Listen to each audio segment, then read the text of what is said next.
অস্ট্রেলিয়ার বিরুদ্ধে প্রথম টি-20 ম্যাচ বৃষ্টির জেরে ভেস্তে গিয়েছে।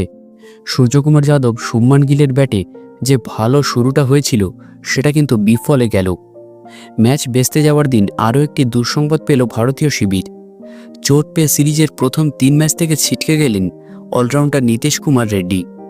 অজিদের বিরুদ্ধে অ্যাডিলেডের দ্বিতীয় ওয়ানডে ম্যাচে চোট পেয়েছিলেন তিনি, যার জন্য 3 নম্বর ম্যাচে খেলতে পারেনি তিনি। বিসিসিআই জানাচ্ছে ওই ম্যাচে উরুতে আঘাত পান তরুণ অলরাউন্ডার। সেই চোট থেকে রিকভারির সময় ফের চোট পান তিনি। এবার নীতিশ রেড্ডির ঘাড়ে টান ধরেছে।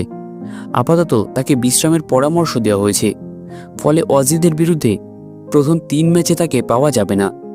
এর মধ্যে প্রথম ম্যাচটি অবশ্য শেষ হয়ে গিয়েছে। তবে নীতিশ কুমার রেড্ডি না থাকার বিশেষ প্রভাব ভারতীয় টিমে পড়ার কথা নয়।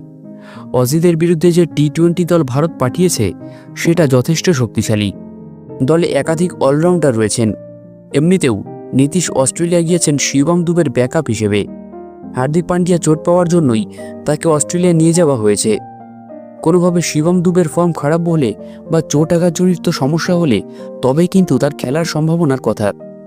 তবে কোনো মাঠে একসঙ্গে 2 পেস বোলিং অলরাউন্ডার দরকার হলে নীতিশকে খেলানোর কথা ভাবতে পারত টিম ম্যানেজমেন্ট।